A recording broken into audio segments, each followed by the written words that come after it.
Preposition. Preposition कहने का मतलब है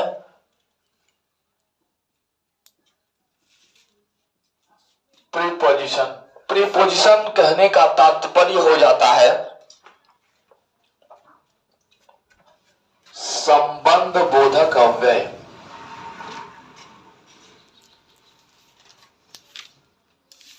संबंध बोधक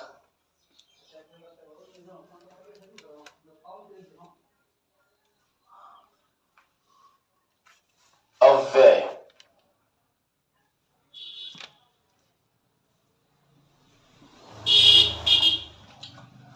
यानी ये क्या करता है, एक दूसरे सेंटेंस यानी एक से दूसरे वाक्य के बीच या एक से दूसरे शब्दों के बीच हमारे इस एक से दूसरे शब्द का संबंध, एक शब्द का संबंध दूसरे शब्द से इसके बीच में दिखाता है।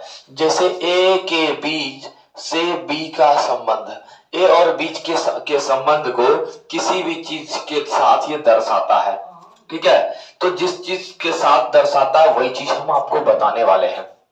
ठीक है, सी के साथ डी का संबंध, राम के साथ सीता का संबंध। ठीक है, तो ये संबंध राम के साथ जब सीता का संबंध दर्शाया जाएगा तो एक फिलर हम आपको दिए हैं, उसके बीच में कोई वर्ड या कोई लेटर आएगा जो आपको क्या करेगा, इस दूसरे के बीच में के संबंध को दिखाएगा। हाँ, तो एक का संबंध दूसरे से, ये आप शब्दों का संबंध देख रहे हैं, कहीं कहीं वाक्यों का संबंध आप देखिएगा। एक वाक्यों का संबंध दूसरे वाक्यों के साथ दर्शाना या दिखाना, यही प्रीपोजिशन है। ठीक है, जो स्टार्ट करें आगे, समझ में आया क्या कहना चाह रहा है प्रीपोजिशन? ये प्रीपोजिशन का हम आपको डिफिनेशन इससे पहले पढ़ा चुके हैं, सब चीज का डिफिनेशन हम आपको लिखा चुके हैं। ठीक है, हम सारे पार्ट्स ऑफ स्पीच का डिफिनेशन लगभग आपको लिखा दिए हैं, लेकिन अब डिफिनेशन के बाद हम आपके पास थोड़ा सा आगे बढ़ करके इस चीज को ध्यान में रख करके देखते हैं और आगे चलते हैं कि ये है क्या। ठीक है, तो स्टार्ट करते हैं। ठीक है, कि हमारा प्रीपोजिशन क्या है, तो इसको रीड कर दिए। अब आते हैं हम आपके पास प्रीपोजिशन को लेकर। प्रीपोजिशन में सबसे पहला चीज अभी हम आपको बता रहे हैं प्रीपोजिशन। देखिए, जैसे कि हम आपको प्रीपोजिशन बताते बताते हम आगे बढ़ते हैं। एक बार में ऐसे नहीं कि हम ऑन हमारा प्रीपोजिशन है तो ऑन मतलब होता है पर, अब फिर हमारा एट प्रीपोजिशन है तो एट मतलब भी होता है पर, और हम आपको इस तरह से सिर्फ मीनिंग नहीं बता करके डायरेक्ट जैसे ऑन बताए तो ऑन के बारे में हम आपको बताते हैं। ठीक है, देखिए ऑन मतलब होता है पर। ठीक है, ऑन मतलब पर होता है, और पर ये पर जो है हमको ये संबंध दिखाता है कि कोई वस्तु किसी चीज के ऊपर है। ठीक है, कोई वस्तु किसी चीज के ऊपर है। ठीक है, जैसे कि हमारा ये टेबल है और टेबल पर एक बुक है। ठीक है, टेबल पर एक बुक है, टेबल पर एक बुक रखा हुआ, एक किताब है। ठीक है, तो टेबल पर एक किताब है, इसको दर्शाना है हमको वाक्य के साथ। ये देखिए क्या चीज का बताता है, ये टेबल पर एक किताब है, ये इस चीज को दर्शाएगा। पहले ये दर्शाता क्या क्या है कि कोई भी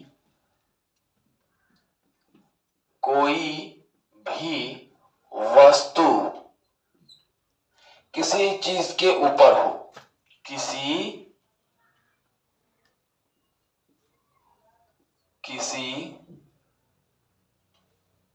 वस्तु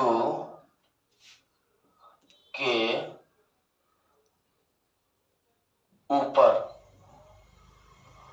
ऊपर हो।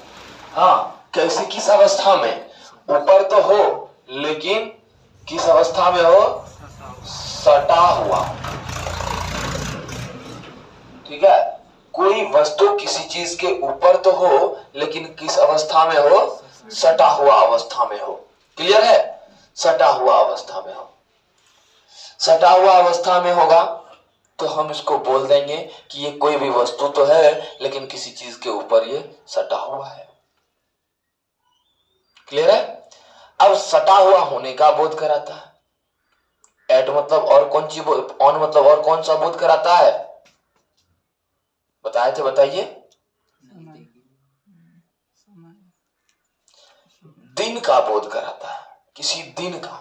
अगर कोई दिन से रिलेटेड समय हो, कैसा समय, ये समय का बोध तो कराता है, लेकिन ऐसा समय जो दिन से रिलेटेड हो, एकदम परफेक्ट टाइम हो कि उसी दिन ये काम होने वाला है, ठीक है, दिन से संबंधित हो,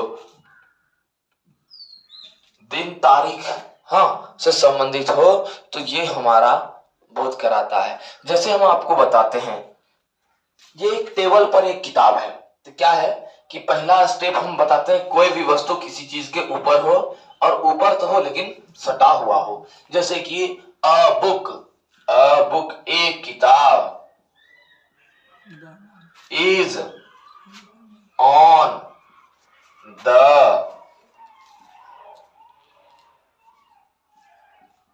table.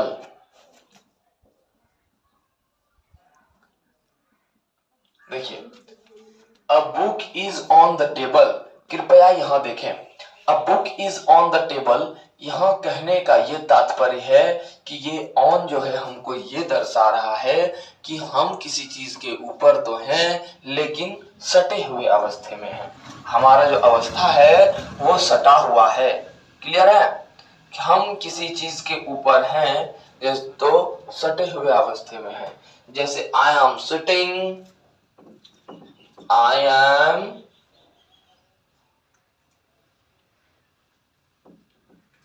sleeping on the bed,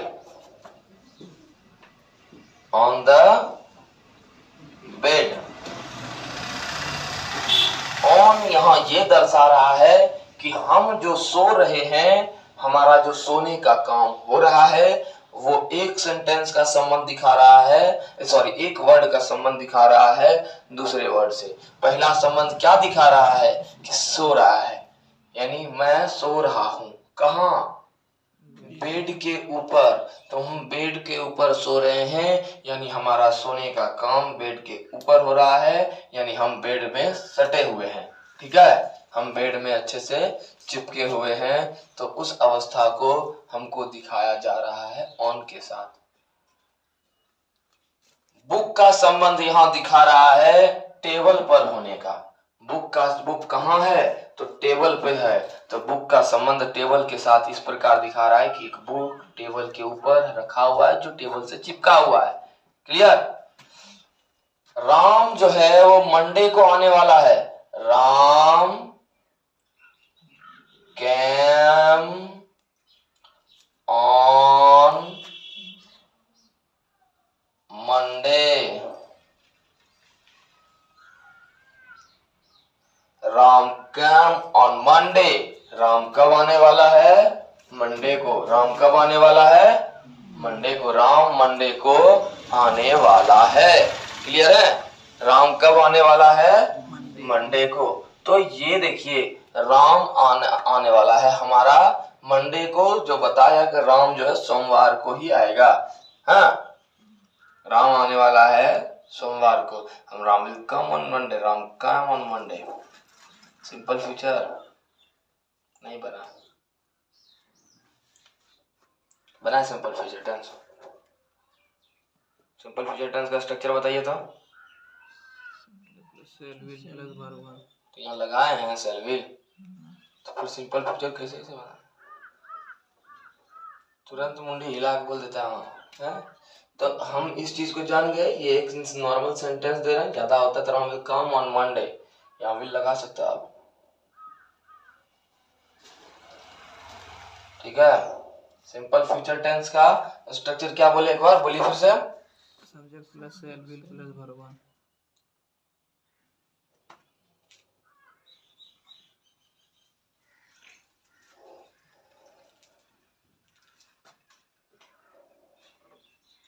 Ram will come on Monday, Ram Monday को आएगा। चलिए अब देखिए, ये चीज आप समझ गए, तो स्ट्रक्चर के अनुसार आपका जो यहाँ स्ट्रक्चर दिए उसके अनुसार इसको बिठा दिए, कोई दिक्कत। यहाँ कोई किसी को दिक्कत? हम इसी चीज का उपयोग आपको एट के रूप में करके देते हैं। एट एट बोल रहा है हमारा कि हम हैं एट, ठीक है। एट मतलब होता है पर। ये जो है दिखाता है, ये क्या बताता है? किसी वस्तु, हाँ, या व्यक्ति के करीब होने, एक दूसरे के, किसी वस्तु या किसी व्यक्ति के एक दूसरे का करीब होना दिखाता है। वस्तु या व्यक्ति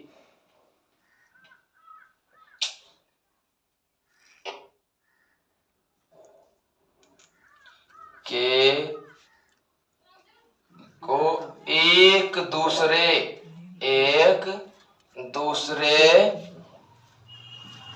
के करीब होने पर, के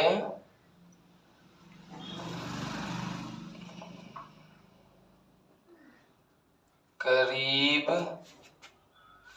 होने का बोध कराता है।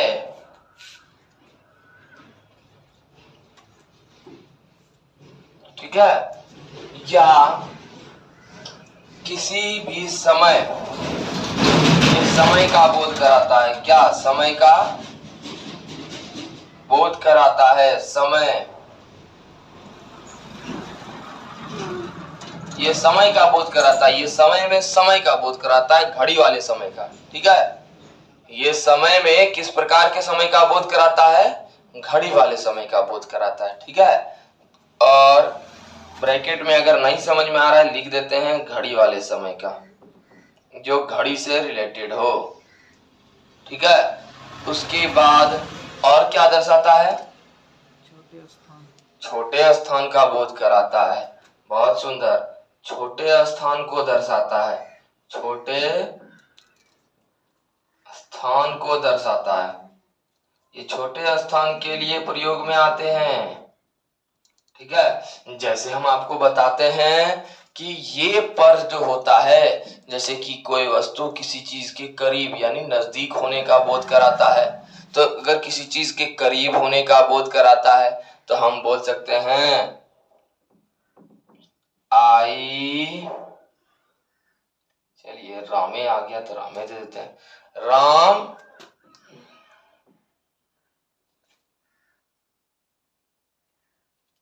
is standing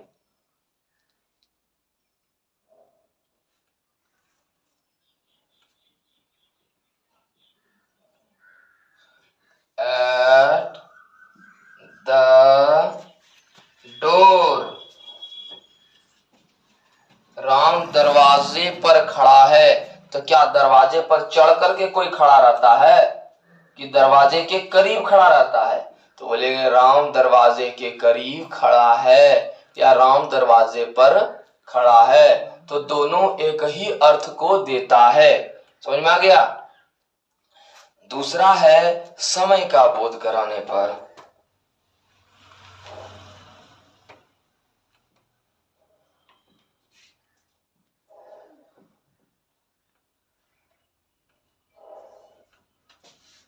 He will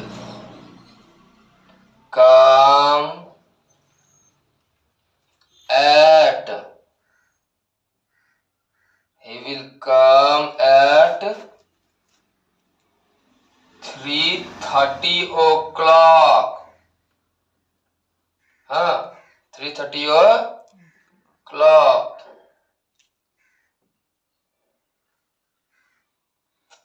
He will come at 3:30 o'clock। हाँ, अब देखिए यहाँ तो बड़ा चीज लगा दी है, छोटा चीज। अब बड़ा चीज में बोध कराएंगे तो कब? मॉर्निंग का पीरियड 3:30 अलग होता है और दोपहर के पीरियड में 3:30 अलग होता है। हाँ, तो उसके बाद अगर हम मॉर्निंग में 3:30 लेंगे तो बड़ा समय में छोटा समय का बोध करा रहे होते हैं, तो इनका प्रयोग करेंगे इन द मॉर्निंग। ठीक है। तो इनका प्रयोग अभी आपको बाद में बताएंगे, इसलिए इसको यहीं तक सेंटेंस छोड़ते हैं। ठीक है।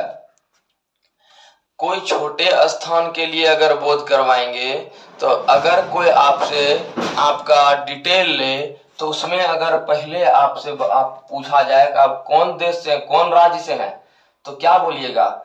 दिल्ली जाते हैं तो कहाँ से हैं? तो ये थोड़ी बोलता है भागलपुर से हैं। दिल्ली में भागलपुर कहीं है? ये नहीं है। हाँ, तो क्या बोलना होता है हमको?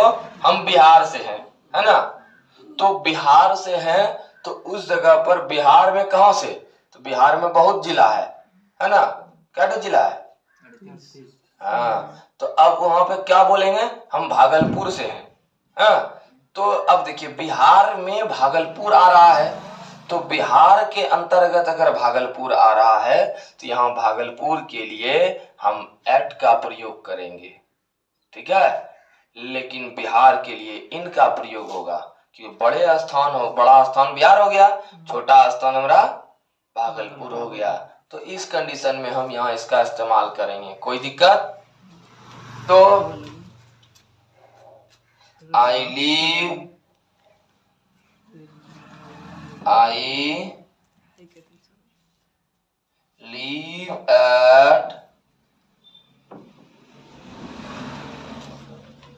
भागलपुर।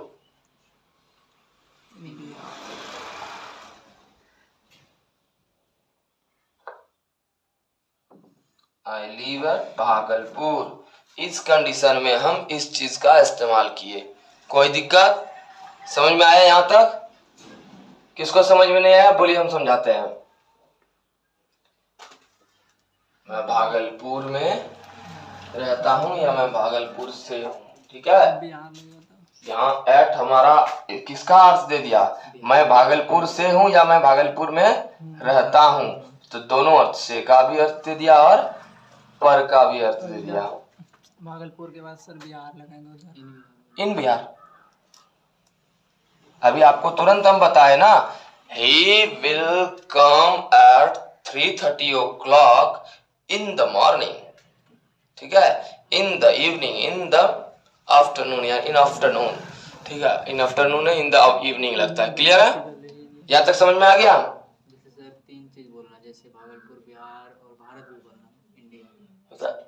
वहां पे भी इन लगेगा और पहले दो ही चीज, लगभग दो ही चीज का उपयोग होगा। एक सेंटेंस में एक बार में दो ही चीज का उपयोग किया जाएगा यहाँ पे। लेकिन अगर तीनों है तो in India at Bihar, at Bhagalpur. हाँ, फिर तीनों लगाना है तो इन एट, दो बार इनका एक बार एट का।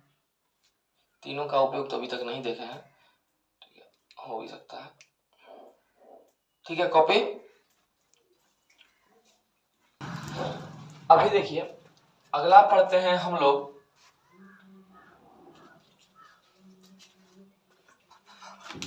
ओवर।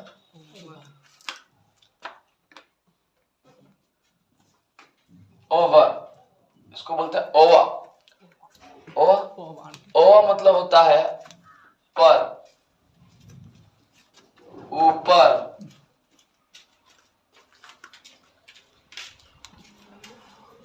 पर या ऊपर। क्लियर? यहां ये बताया जा रहा है कि किसी का बोझ जो है किसी भी चीज के ऊपर तो होने का मतलब है, लेकिन सटा हुआ नहीं होना चाहिए। सटा हुआ बहुत नहीं होना है, लगभग 2 दिशा से गिरा होना चाहिए। हाँ।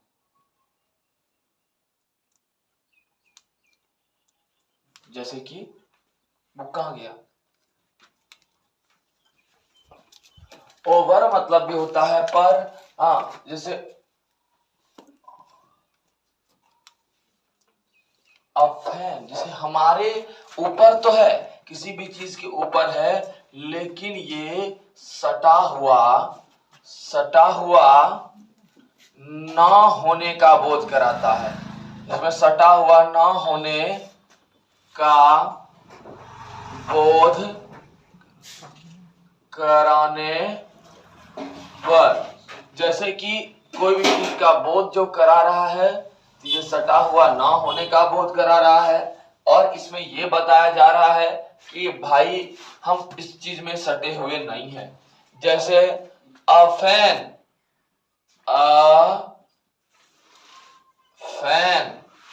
is moving over my head.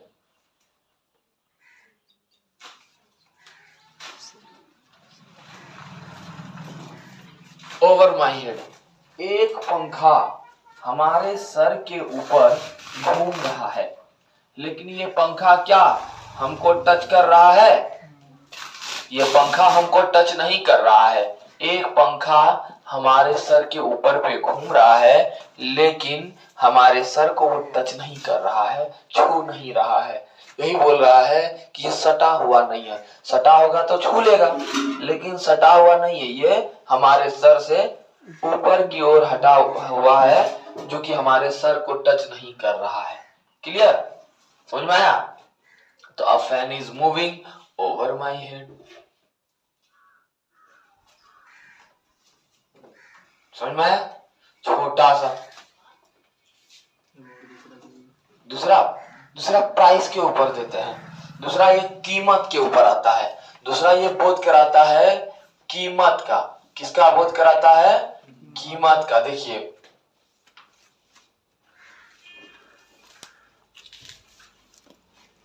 price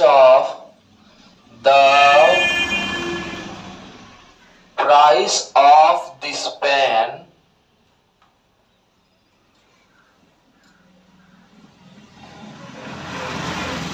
is over 30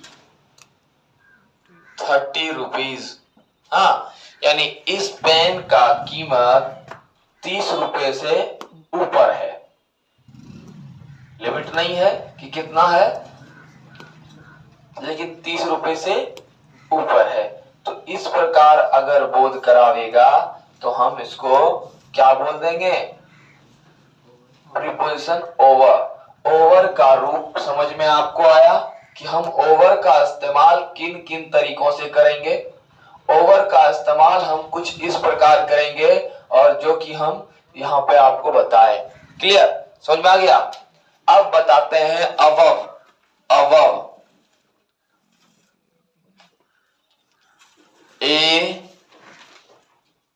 ABOVE। Above मतलब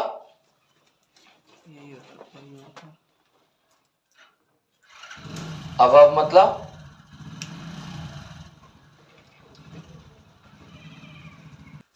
अबव मतलब होता है आपका पर। हाँ, कैसा पर? तो किसी भी चीज के ऊपर, किसी भी चीज के ऊपर, हाँ, या से ऊपर, के ऊपर हो या से ऊपर हो, लेकिन क्या हो? सटा हुआ नहीं हो। लेकिन ये सटा हुआ ना होने का बोध कराता है। मतलब सेम इट इज। जिस प्रकार ओवर का कहानी है, उसी प्रकार अबव का कहानी है, से ऊपर। सटा हुआ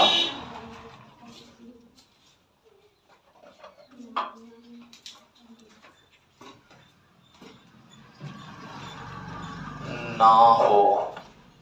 हाँ, सटा हुआ ना हो या सटा हुआ ना होने का बोध कराता है।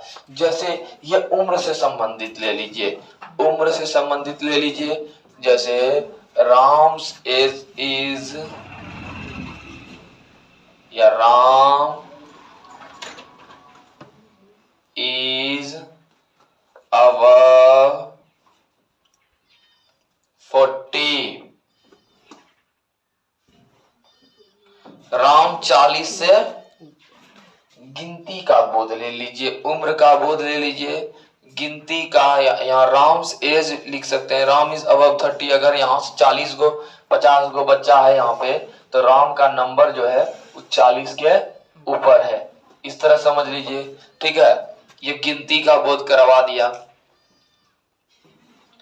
गिनती का बोध करवा दिया, ठीक है। अगर ये बोध करवाता है उम्र का, तो उम्र का बोध क्या, Sita is above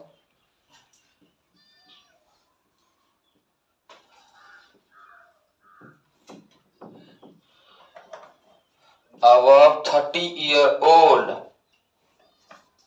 30 years old।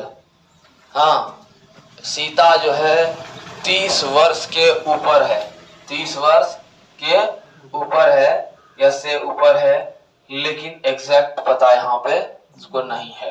तो ये एक कंडीशन आपको बताया जिससे कि आपको ये लगेगा कि इसका जो समय सीमा है वो कुछ इस प्रकार है। ओल्ड क्या लिखते हैं? हाँ? ओल्ड मतलब होता है उम्र, क्या? पुराना। हाँ, तो एज का पुराना नहीं है ना। नहीं, तो ओल्ड मतलब यहाँ उम्र ना हो गया। अंग्रेजी का एक शब्द, हाउ ओल्ड आर यू, आप कितना पुराना है पूछ रहा है कि आपकी उम्र क्या है पूछ रहा है, ये बताइए। यहाँ उम्र पूछ रहा है, पुराना नहीं पूछ रहा है। वस्तु के बारे में अगर ये ओल्ड का प्रयोग करेगा तो वो हो गया ये कितना पुराना है, ठीक है। लेकिन अगर आपको पूछ रहा है तो समझ लीजिए कि ये आपके उम्र को पूछ रहा है। ये तो होगा ना, जैसे 16 साल होता है तो 16 साल पुराना से हुआ, लेकिन इसके बाद का बात कर रहे तो पुराना नहीं है ना भाई। ये ऊपर सीता कितने वर्ष की है ये नहीं पूछा रहा है, यहाँ ये बताया जा रहा है बुआ कि सीता का जो उम्र है वो 30 साल से ऊपर है। सीता का जो उम्र है वो 30 साल के ऊपर है, ये यहाँ पे कंफर्म नहीं। तो ओल्ड मतलब यहाँ ओल्ड जो है हमारे एज से संबंधित है यहाँ पर, ठीक है, उम्र से संबंधित है, ना कि इसके प्राचीनता को बता रहा है। क्लियर है। अगला देखिए,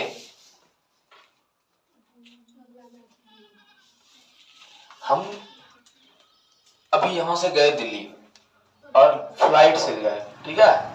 तो जब हम एरोप्लेन से दिल्ली गए तो वहां जाने में क्या लगा हमको कि हम एरोप्लेन से जा रहे हैं, तो क्या बादल में जा रहे हैं कि बादल के ऊपर जा रहे हैं कि बादल के नीचे जा रहे हैं, बादल के ऊपर, ठीक है। तो we were flying above sky, we were flying above sky, या अब स्काई नहीं, above cloud, बादल के ऊपर, cloud मतलब बादल। we were flying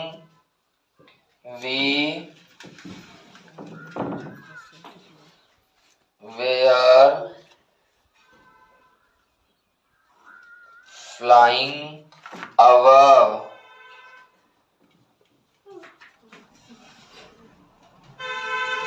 क्लाउड्स, हम लोग बादलों के ऊपर से उड़ते हुए जा रहे थे, ठीक है। क्योंकि बादल लग रहा था नीचे है, हम लोग बादल के ऊपर है। आसमान नहीं बोल सकते, इसका कोई नियत नहीं है स्थान, ठीक है। इसका नियत रहेगा तो वहां ऐसे जाकर के बैठ जाएंगे। क्लियर है।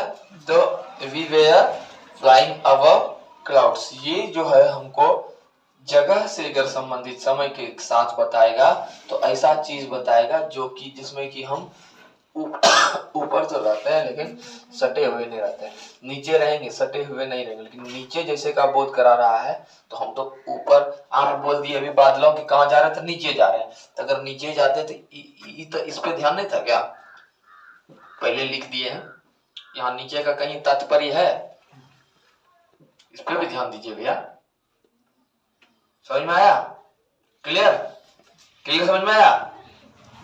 किसको नहीं आया पूछिए, अगर कुछ प्रॉब्लम है पूछिए। समझ में आ गया? कॉपी मारिए।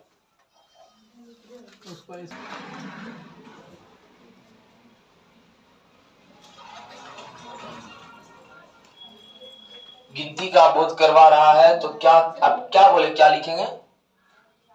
ये क्या वो अच्छा से लिखते हैं ऊपर में जो ऐसे लिखेंगे, ये यहाँ से हटा रहा है, अब दिख रहा है। हैं? कुछ क्या हुआ? दिखा देख रहा है कंप्यूटर का साफ। देख रहा है, कॉपी